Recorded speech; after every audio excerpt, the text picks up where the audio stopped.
불러보겠습니다.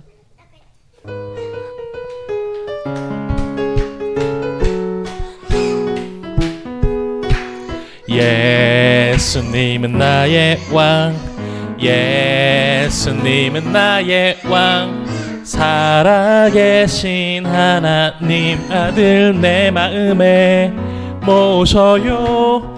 어서 오세요. 예수님, 살아계신 예수님 오세요. 여기 내 마음에 항상. 한 번 더 불러보겠습니다. 나의 왕 예수님은 나의 왕, 살아계신 하나님 아들 내 마음에 모셔요. 어서 오세요. 예수님, 살아계신 예수님 오세요. 여기 내 마음에 항상 계세요. 나의 왕. 자, 우리 계속해서 두 번째 찬양 불러보도록 하겠습니다. 자, 시원이 마이크 줄까요? 아니야?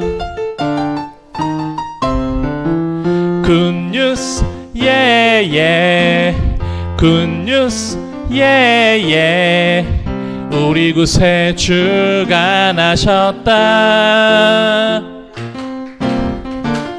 굿뉴스 예예, 굿뉴스 예예, 기뻐 뛰며 찬양해.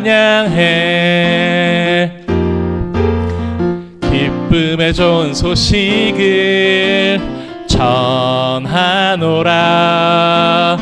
온 백성에게 미친 기쁨의 소식, 너희를 위하여 구주가 나셨으니 곧 그리스도 주시니라. 뛰어.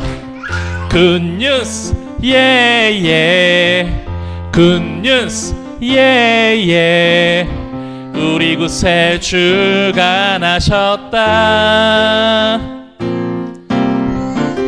굿뉴스 예예, 굿뉴스 예예, 기뻐 뛰며 찬양. 큰 기쁨의 좋은 소식을, 큰 기쁨의 좋은 소식을 전하노라. 온 백성에게 미친 기쁨의 소식, 너희를 위하여 구주가 나셨으니 곧 그리스도 주시니라. 굿뉴스 예예, 굿뉴스 예예, 우리 구세 주가 나셨다. 빠밤빰빠라라. 굿뉴스 예예, 굿뉴스 예예, 기뻐 뛰며 찬양해. 우리 하나님께 감사의 박수 드리겠습니다. 자, 우리 이제 마지막 찬양 불러보도록 할게요.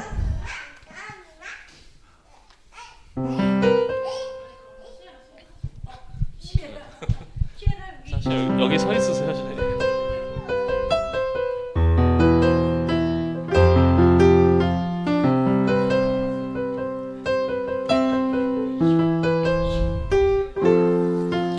나의 사랑, 너는 어여쁘고 참 귀하다. 어느 보석보다 귀하다. 내가 사랑스럽지 않을 때 너를 온전히 사랑하고 너와 함께하려 내가 왔노라. 2절 불러봅니다. 주의 사랑 이 사랑은 결코 변치 않아. 모든 계절 돌보시네. 풀은 마르고 꽃은 시드나 주의 말씀은 신실해. 실수가 없으신 주만 바라라.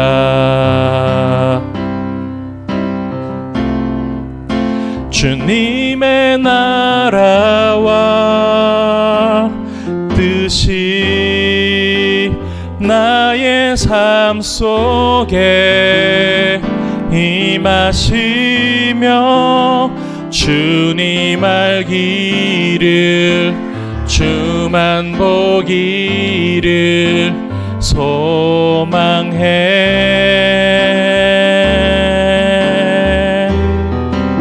거룩히 살아갈 힘과 두려움 없는 믿음 주실 나의 하나님. 완전한 사랑 찬양해. 우리 지금 이 시간 함께 기도했으면 좋겠습니다. 오늘 우리에게 주실 말씀, 하나님 나의 마음을 열어서 주님께서 나에게 허락하시는 그 말씀을 가슴으로 받기를 원한다고 우리 함께 1분 정도 조용히 기도하도록 하겠습니다. 기도합니다. 하나님 아버지 감사합니다. 또 우리가 하나님의 진리의 말씀을 더욱더 높이 들기를 원합니다. 하나님 그 말씀에 내가 또한 맞춰 생각하고 살아가고 나의 모든 삶을 운영할 것을 주님 또한 약속합니다. 아버지 하나님, 때로는 우리의 부족함과 허물과 주님 또한 실수가 있을지라도, 그러나 하나님 그 모든 것이 주온 같을지라도 우리를 깨끗게 하시기를 원하시고 우리를 예수 그리스도의 이름을 통해 구원받게 또한 원하시는 그 하나님 아버지의 마음을 우리가 또한 따라가기를 원합니다. 하나님 아버지, 우리의 모든 것을 주님께서 붙잡아 주시고 도와주시고 우리를 또한 성령으로 충만하게 도와주셔서 하나님, 우리 안에 부족했던 하나님의 진리와 그 사랑과 그 믿음과 소망을 우리가 다시 한번 회복할 수 있도록 축복하여 주시옵소서. 감사드리며 사랑이 많으신 예수님의 이름으로 기도합니다. 아멘. 우리에게 주시는 하나님의 말씀을 함께 읽어보도록 하겠습니다. 오늘 본문은 두 개가 되거든요. 누가복음과 요한 1서. 먼저 누가복음 11장 5절에서 8절 함께 읽어보도록 하겠습니다. 시작. 또 이르시되 너희 중에 누가 벗이 있는데 밤중에 그에게 가서 말하기를 벗이여 떡 세 덩이를 내게 구워달라. 내 벗이 여행 중에 내게 왔으나 내가 먹일 것이 없노라 하면 그가 안에서 대답하여 이르되 나를 괴롭게 하지 말라. 문이 이미 닫혔고 아이들이 나와 함께 침실에 누웠으니 일어나 내게 줄 수가 없노라 하겠느냐. 내가 너희에게 말하노니 비록 벗됨으로 인하여서는 일어나서 주지 아니할지라도 그 간청함을 인하여 일어나 그 요구대로 주리라. 아멘. 하나 더 읽겠습니다. 요한일서 4장 11절입니다. 시작.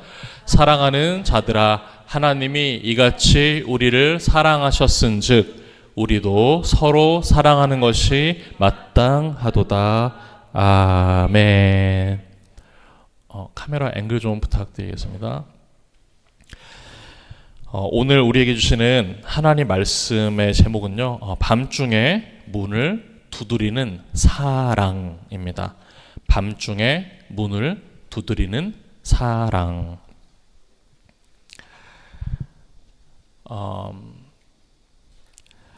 어떤 사람이 인간의 사랑에 실망한 나머지 이런 질문을 던졌다고 합니다.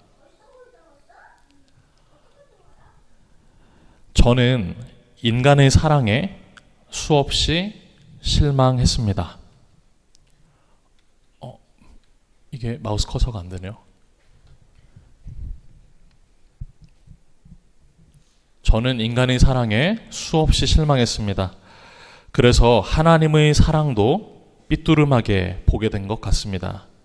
제가 하나님의 사랑이 인간의 사랑과 어떻게 다를까요? 다르게 이해할 수 있을까요? 라는 질문이었습니다. 그 책에 보니 이렇게 답을 했습니다. 인간의 사랑은 편의를 쫓고 이기적입니다.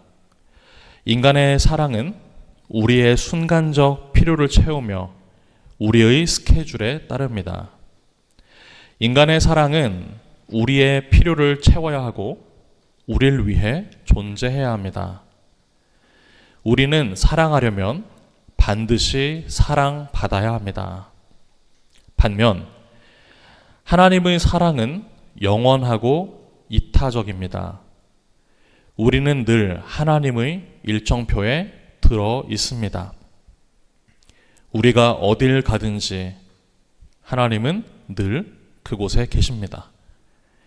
사실 우리가 하나님을 전혀 사랑하지 않더라도 하나님은 여전히 우리를 사랑하십니다. 하나님이 우리에게 아낌없이 쏟아 부으시는 사랑은 우리의 사랑과 아무 관련이 없습니다. 인간의 사랑은 유한하고 감성적입니다. 인간의 사랑은 주고 싶은 만큼 밖에 사랑하지를 못합니다. 느낌이 인간의 사랑을 지배합니다. 우리는 사랑에 빠졌다고 느끼거나 사랑에 빠지지 않았다고 느낍니다. 호르몬, 불면, 아픈 과거, 염려 등이 이런 감정을 복잡하게 합니다. 반면 하나님의 사랑은 무한하고 헌신적입니다. 하나님의 사랑은 한이 없습니다. 하나님은 사람들에게 자신의 사랑을 쏟아붓는 일을 말씀하실 때 풍성한 이 같은 단어까지 사용하십니다. 하나님에게도 우리를 향한 느낌이라는 것이 있습니다. 그러나 하나님의 느낌이 그분의 사랑을 좌지우지하지는 않습니다. 하나님의 사랑은 우리를 사랑하겠다는 그분의 결정에 기초합니다. 우리의 행동 때문에 우리를 향한 하나님의 헌신이 깊어지거나 얕아지는 일은 없습니다. 인간의 사랑은 눈에 보입니다. 날 보며 반겨주는 반짝이는 눈동자에서, 배우자의 미소에서, 자녀의 목소리에 묻어나는 기쁨에서 인간의 사랑은 눈에 보입니다. 반면 하나님의 사랑도 똑같이 생생하지만 눈에 보이거나 손에 잡히지는 않습니다. 천국에서 하나님과 그분의 아들 예수 그리스도를 볼 때 우리는 하나님의 사랑을 영원히 보게 될 것입니다. 이와 같은 글을 읽어드리는데 여러분께서는 어떤 마음이나 생각이 드시는지요? 조금 편안해지셨습니까? 아니면 그렇지 않은가요? 하나님의 사랑과 인간의 사랑은 분명 다릅니다. 인간의 사랑은 유한하므로 하나님에게 연결되지 않으면 쉽게 편의와 감정과 자기 중심성의 지배를 받게 됩니다. 그렇다고 인간의 사랑이 필요 없다는 뜻은 전혀 아닙니다. 인간은 하나님의 사랑을 받도록 창조되었을 뿐 아니라 그 사랑을 사람과 주고받도록 창조되었습니다. 결혼은 하나님의 사랑을 대신할 사람을 찾는 일이 아닙니다. 배우자에게 하나님만이 채우실 수 있는 자리를 요구한다면 아무리 좋은 사람도 그 무게를 견딜 수 없기 때문입니다. 따라서 결혼 생활의 핵심은 배우자에게서 하나님의 사랑을 완벽하게 얻어내는 것이 아니라 결혼은 오히려 내가 하나님께 받은 사랑을 가장 가까운 사람에게 어떻게 전달할지를 배우는 자리인 것 같습니다. 배우자는 내 모든 결핍을 채울 수도 없고 언제나 나를 완벽하게 이해해 줄 수도 없기 때문입니다. 그러나 하나님은 바로 그 불완전한 배우자와 살아가는 과정 속에서 우리가 그리스도의 사랑을 배우게 하십니다. 저는 오늘 함께 우리가 읽었던 누가복음 그리고 요한일서 이 두 구절을 중심으로 사랑과 결혼에 대한 주제로 함께 이야기해 보려 합니다. 먼저 첫 번째인데요. 함께 읽어보겠습니다. 시작. 결혼은 그저 나에게 잘 맞는 사람을 확보하는 일이 아니다. 제가 이제 청년 사역을 한 지가 꽤 됐죠. 꽤 되었고, 그러나 그 가운데에 참으로 안타깝게도 종종 어떤 젊은이들은 결혼 전에 동거를 선택하는 일이 있습니다. 몇 가지 이유가 있는데요. 그 중에서는 사실 경제적인 이유가 가장 큰 것 같습니다. 경제적으로 이제 함께 둘이 합쳐 어느 정도 기반을 잡은 후에 집을 장만해서 또는 더 나은 삶을 살아갈 우리가 여유가 있구나라는 것이 보일 때, 또는 내가 그 사람을 충분히 이제 알게 되었다라고 생각을 할 때 결혼을 하겠다라는 의도에서 주로 동거를 선택한다고 합니다. 여기에 대해서 기독교 윤리학자 스탠리 하워스는 이렇게 이야기를 했는데 함께 읽어보겠습니다. 시작. 우리는 절대로 결혼 상대를 속속들이 알 수 없다. 그렇다고 생각할 뿐이다. 처음엔 자신의 판단이 확실하다고 믿을지 모르지만 그 마음이 변하는 데까지는 오랜 시간이 걸리지 않는다. 세상 만사가 대부분 그렇듯 결혼도 일단 시작하고 나면 더 이상 전에 알던 그 사람이 아닌 법이다. 중요한 것은 더불어 살게 된 낯선 상대를 사랑하고 보살피는 법을 배우는 일이다.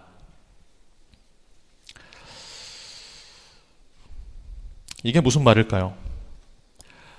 우리는 결혼 전에 상대를 다 알고 내가 결혼을 한다라고 생각을 할 수 있지만 우리는 그 사람에 대해서 온전히 알 수 없다라는 말입니다. 아무리 오랜 기간 만나 연애를 했어도 내가 그 사람에 대해 다 파악이 끝났다고 스스로 여길지라도 결혼 자체가 또다시 그 두 사람을 변화시킨다라는 이야기입니다. 여기에 대해서 팀 켈러 목사님은 결혼을 말하다라는 책에서 이렇게 말하고 있습니다. 계속해서 조금 긴데요. 한번 천천히 읽어보겠습니다. 시작. 상대의 결점이 밝히 보이기 시작하는 순간 콩깍지는 떨어져 나간다. 대단치 않게 여겼던 사소한 단점들이 점점 크게 다가오면서 결국 상대방을 제대로 몰랐던 것이 아닌가 하는 의구심까지 들게 된다. 결혼의 목적이 소울메이트를 얻는 데 있었다면 커다란 혼란에 빠지게 된다. 부부라는 관계가 제대로 돌아가려면 엄청난 시간 투자가 필요한 것인데 치명적인 결점들을 보기 시작했다는 것을 깨닫게 되면 아프고 괴로운 마음은 더욱 가중된다. 10중 8구는 내게 딱 들어맞는 짝을 고르지 못했고 엉뚱한 선택을 했다고 자책하는 반응부터 보인다. 그리고 이 책에서 게리 체프먼이라고 하는 5가지 사랑의 언어를 썼던 그 저자를 다시 한번 인용을 합니다. 이 내용을 다시 한번 저희도 읽어보겠습니다. 시작. 우리는 종종 상대의 됨됨이 가운데 아름답고 매력적인 구석들에 끌립니다. 우리의 사랑은 단연코 인간이 경험하는 일들 가운데 가장 놀라운 것입니다. 이미 결혼해서 사는 부부들 가운데 얼마는 그런 감정을 잃어버리고 살기도 하지만 그 일이 자신들에게는 절대로 일어나지 않을 거라고 믿어버리죠. 그들이 그렇게 된 것은 진정으로 사랑하지 않았기 때문일 것이라고 합리화하면서 말입니다. 그렇습니다. 여기에 나왔던 대목들처럼 콩깍지가 벗겨지면서 결함이 보이게 됩니다. 결혼 생활 중에 자녀가 생기면 조금 더 진행하기 전에 우리 앞에 장로님께 질문을 드려보겠습니다. 장로님께서는 일편단심 민들레라고 알고 있습니다. 해바라기.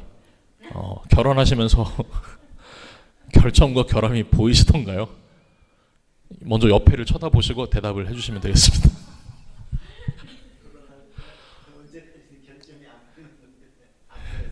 네, 안 보였어요. 네, 여기까지만 듣겠습니다.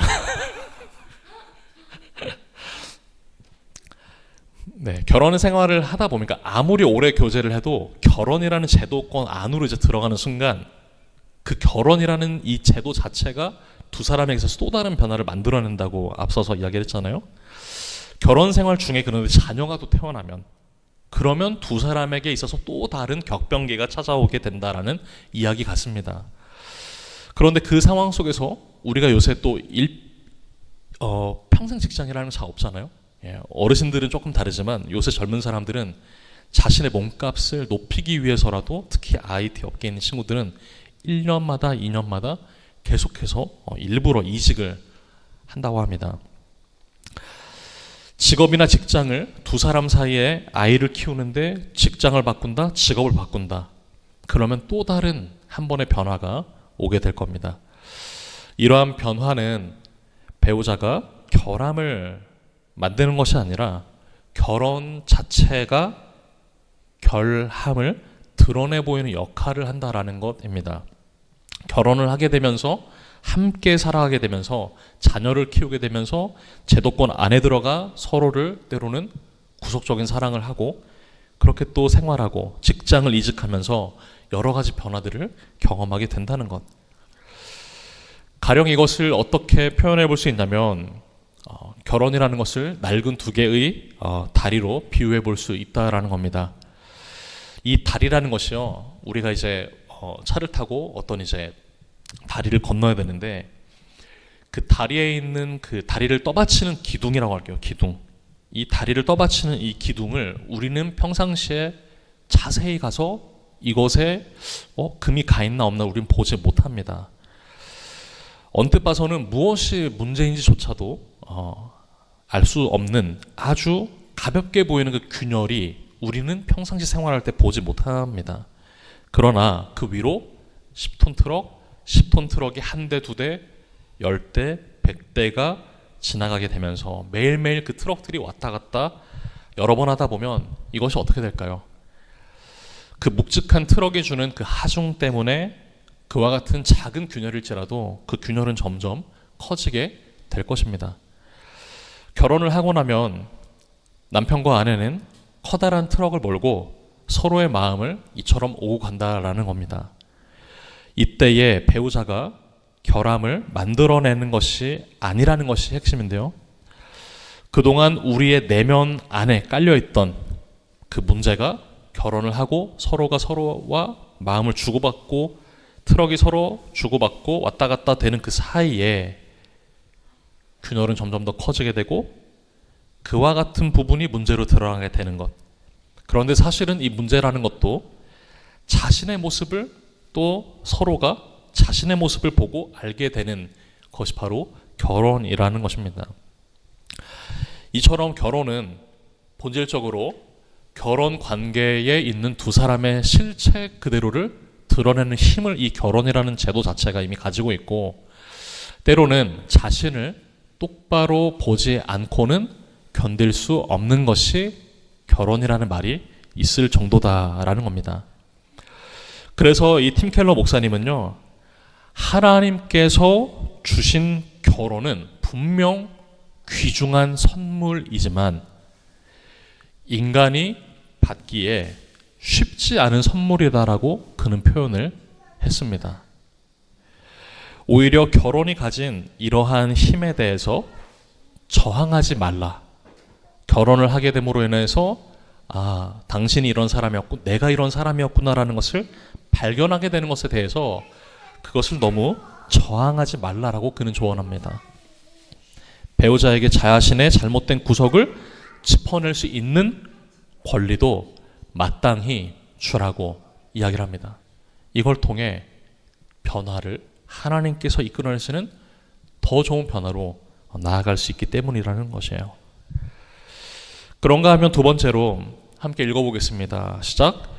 결혼한 두 사람은 서로에게 도움이 필요한 친구다.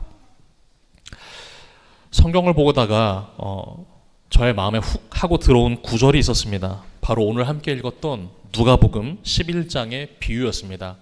다시 한번 읽어보도록 하겠습니다. 시작. 또 이르시되 너희 중에 누가 벗이 있는데 밤중에 그에게 가서 말하기를 벗이여 떡 세 덩이를 내게 구워달라. 내 벗이 여행 중에 내게 왔으나 내가 먹일 것이 없노라 하면 그가 안에서 대답하여 이르되 나를 괴롭게 하지 말라. 문이 이미 닫혔고 아이들이 나와 함께 침실에 누웠으니 일어나 내게 줄 수가 없노라 하겠느냐.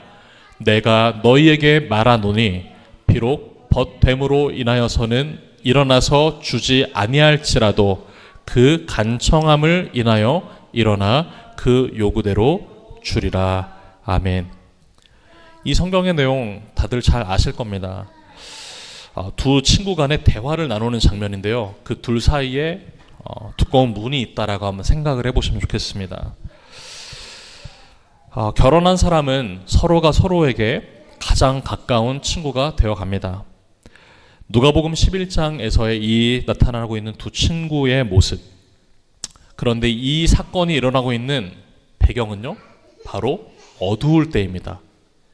이미 문이 굳게 닫혔고 아이들이 나와 함께 침실에 누웠다라고 성경이 이야기를 하는 거 봐선 이것은 굉장히 누군가에게 부탁을 하거나 부탁을 받기 또는 누군가를 위해 문을 열어주기에는 참 불편한 시간입니다. 이처럼 누가복음 11장에서의 이 친구는요, 가장 불편한 시간에 그 친구가 찾아오게 됩니다. 한밤중에 문을 두드리고요, 빵을 달라 합니다. 이것이 무엇을 말해주는 걸까요? 사랑의 진짜 모습은 편한 시간, 편한 모습에서 드러나는 것이 아니라 상대의 필요가 나의 편의를 때로는 침범하는 상황에 있을지라도 그때에 발생할 수 있다는 것을 보여준다고 저는 생각을 했습니다. 이것은 정확히 결혼과 정확하게 맞닿는 지점이다라고 저는 오늘 이 본문을 보게 되면서 그런 생각이 들 정도였습니다. 연애할 때는 서로가 준비된 모습으로 만날 수 있습니다. 그러나 결혼하면 배우자는 내가 준비되지 않은 시간에 나를 찾아옵니다. 그리고 문을 두드립니다. 쾅쾅쾅, 쾅쾅쾅. 설교를 준비하면서 제가 생각났던 일화가 있었는데요. 제 아내가 몇 개월 전부터 로봇 청소기에 대해서 말을 했습니다. 저희 아내는 이제 물건 하나를 살 때 저랑은 좀 다르게 아주 오랜 시간에 걸쳐서 신중하게 고심해서 물건 하나를 사는 스타일입니다. 물건을 살 때 시간이 지나도 여전히 내가 이것이 필요한가 그 생각이 들면 구입하고, 시간이 들어서 여전히 내가 그 모델을 보았을 때에도 여전히 내 마음에 변함없이 드는가, 그러면 무조건 구매를 한다는 거죠. 결혼을 해서도 이제 저에게 처제들이 또 있는데 처제들 이야기를 들어보니 형부 어느 날 이제 이렇게 이야기를 하더라고요. 형부 저희 언니는 한번 사겠다고 마음 먹으면 반드시 사야 하는 스타일이에요. 하하 웃으면서 이제 언니가 뭔가를 사겠다고 말하면 그거는 이미 몇 개월 전부터 고민한 걸 거예요. 예, 여러분 이게 얼마나 예쁘고 바람직한 자세입니까? 그런데 여기서 이제 함정은 아내는 좋은 걸 사지 절대로 저렴한 거는 사지 않는다라는 것입니다. 비싼 거, 좋은 거, 한 번 살 때 확실한 거. 그걸 알다 보니 근래에도 이제 로봇 청소기 이야기를 한 2번인가 했었는데 그때도 저는 알았습니다. 당신이 보고 있는 그 로봇 청소기가 혹시 가격이 얼마냐라고 제가 물은 적도 있었습니다. 저는 기본적으로 로봇 청소기에 대한 반감은 좀 가지고 있는 편입니다. 왜냐하면 이제 그게 카메라를 달고 그걸 보면서 청소를 해야 되는 시스템이다 보니까 거기에 대한 이제 보안 관련 문제, 여러분들도 다 아실 거예요. 보안 관련된 그 문제가 저는 좀 개인적으로 저한테는 더 심각한 이슈입니다. 이슈지만 또 한 3일 전, 이틀 전에 보니까 또 더 큰 문제가 발생을 했더라고요. 압구정 한양 아파트에서 화재가 크게 났는데 기사를 찾아보니 알고 보니 그 원인이 안방에 설치가 되었던 로봇 청소기가 폭발을 하면서 화재가 발생했다라는 기사를 보았습니다. 어쨌든 저는 뭐 로봇 청소기 자체를 구매하는 것도 부담 아닌 부담이 되지만 어쨌든 그 기기에 대해 불편한 마음이 이제 있던 중에 어쨌든 이제 저희가 뭐 어제 토요일이라든지 또는 그 지지난주 토요일이라든지 저희가 최근에 로봇 청소기를 한 대가 아니라 무려 4대를 돌렸습니다. 무슨 말이냐면 우리 와이프, 아내 그리고 우리 첫째 딸이요 갑자기 아빠 로봇 청소기 언제 할 거야? 물어보더라고요.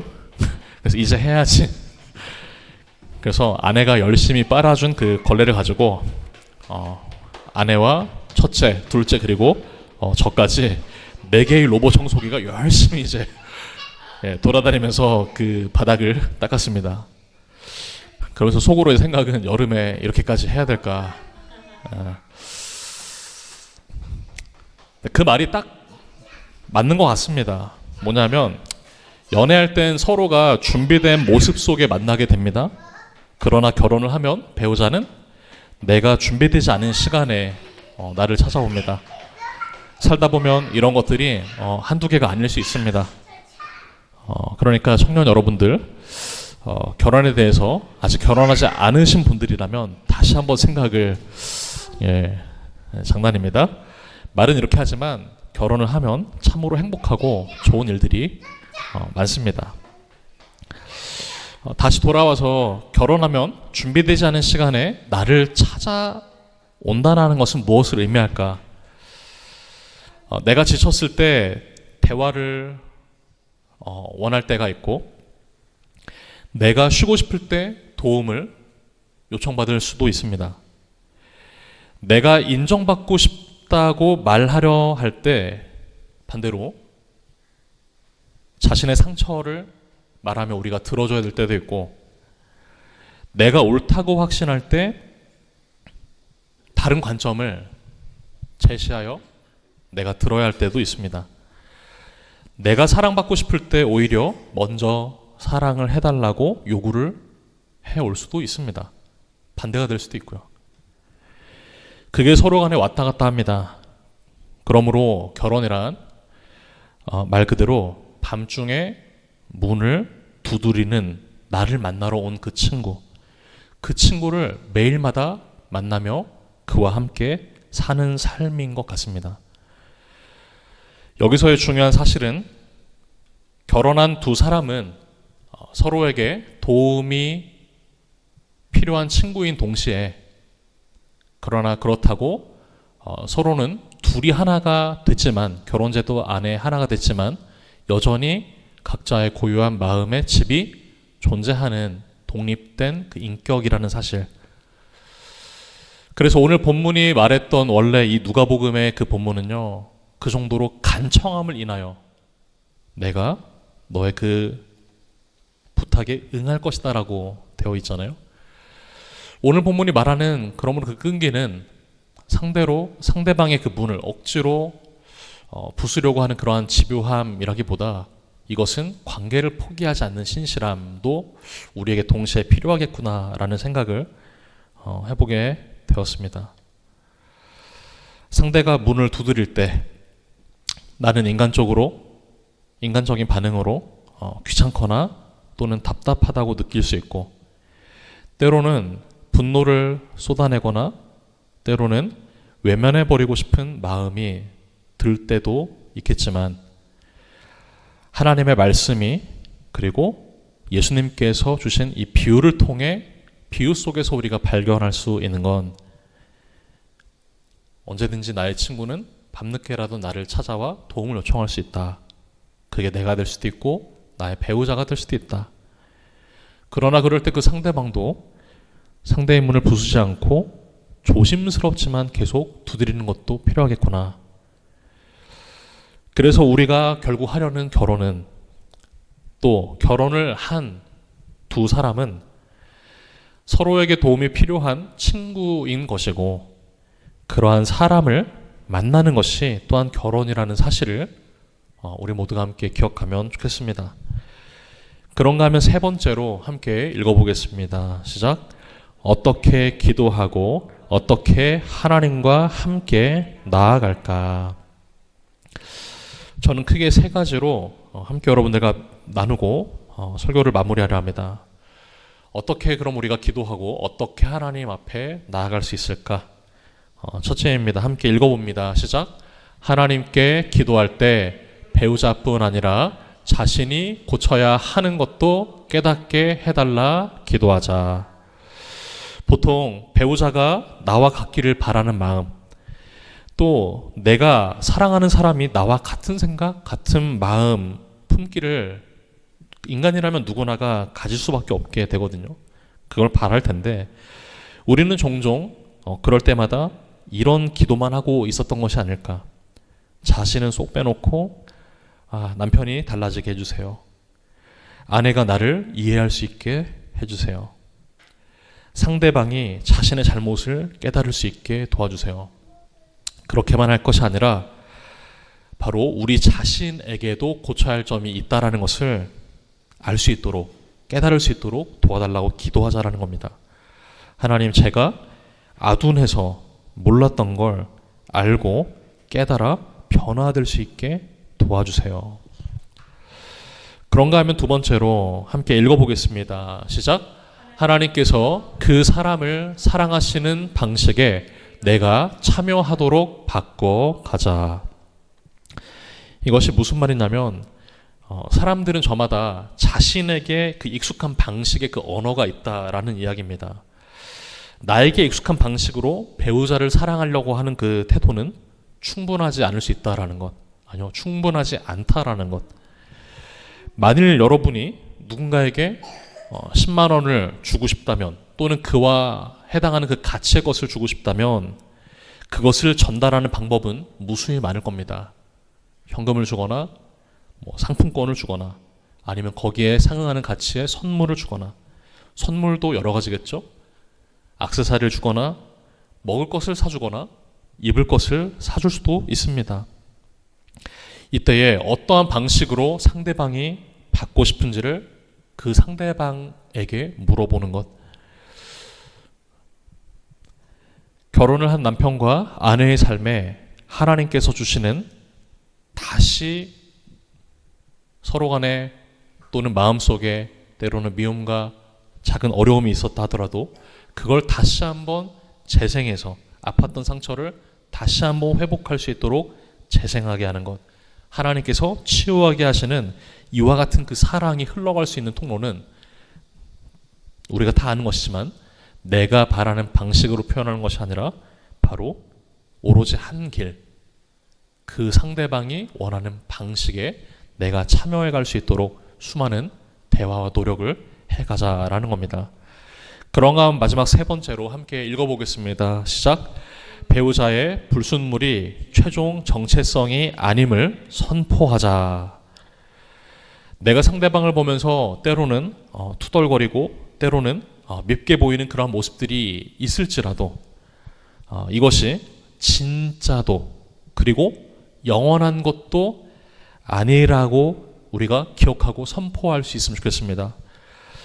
그래, 이러한 짓을 할 때면 때로는 밉기도 하지만 그거는 사실 진짜 당신의 그 모습은 아니었고 이 모습이 영원하지도 않을 거잖아 라고 우리가 선포할 수 있는 그 여유를 가지면 좋겠습니다.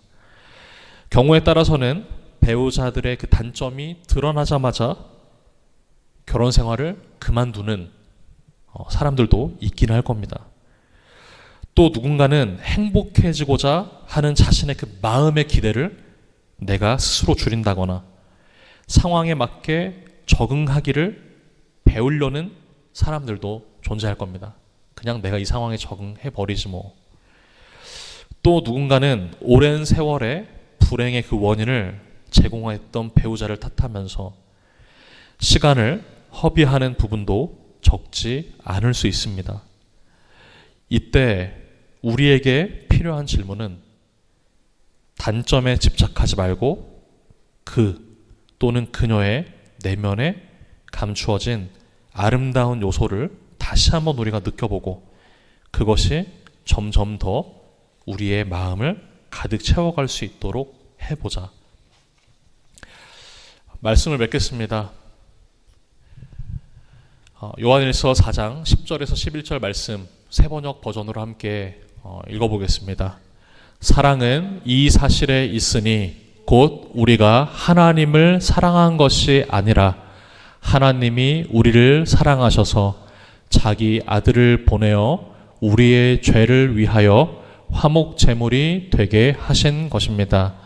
사랑하는 여러분, 하나님께서 이렇게까지 우리를 사랑하셨으니 우리도 서로 사랑해야 합니다. 아멘. 결혼 생활의 핵심은 배우자에게서 하나님의 사랑을 완벽하게 얻어내는 것이 아니라 오히려 내가 하나님께 받은 사랑을 가장 가까운 사람에게 어떻게 전달할지를 배우는 자리라고 우리는 함께 나누었습니다. 배우자는 내 모든 결핍을 채울 수도 언제나 나를 완벽하게 이해해 줄 수도 없기에 하나님 앞에서 이 부분은 각자가 씨름해야 할 부분. 하나님께서는 바로 그 불완전한 배우자와 살아가는 과정 속에서 우리가 그리스도의 사랑을 더욱더 충만히 알고 깨닫도록 배우게 하시는 이 과정이라는 것을 우리가 함께 기억하고 한 주간 승리하며 살아내시는 저와 여러분들 다 되시기를 주의 이름으로 축원드립니다. 기도하겠습니다. 하나님 아버지 감사합니다. 오늘은 함께 누가복음 그리고 요한일서의 말씀을 통해 사랑과 결혼에 대한 부분을 다시 한번 살펴보았습니다.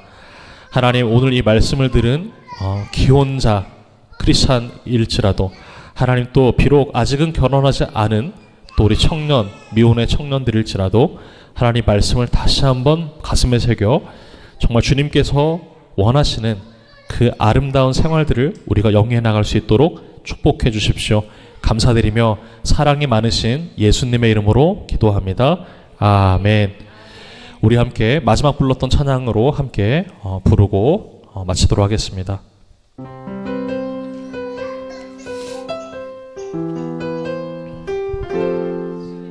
나의 사랑 어여쁘고 참 귀하다. 어느 보석보다 귀하다. 내가 사랑스럽지 않을 때 너를 온전히 사랑하고 너와 함께하려 내가 왔노라. 2절입니다. 주의 사랑, 이 사랑은 결코 변치 않아. 모든 계절 돌보시네.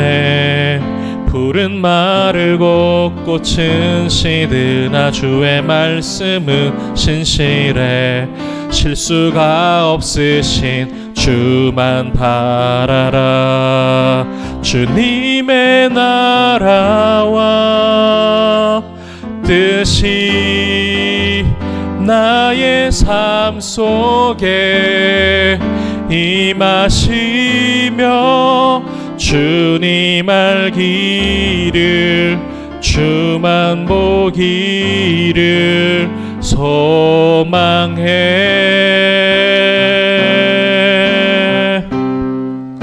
거룩히 살아갈 힘과 두려움 없는 믿음 주실 나의 하나님 완전한 사랑. 자, 우리 후렴 다시 한번 찬양합니다. 주님의 나라와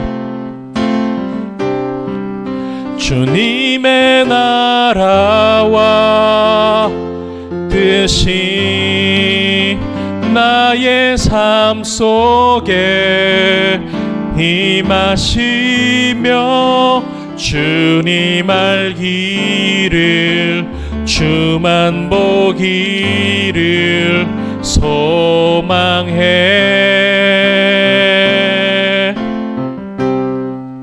거룩히 살아갈 힘과 두려움 없는 믿음 주실 나의 하나님 완전한 사랑 찬양해.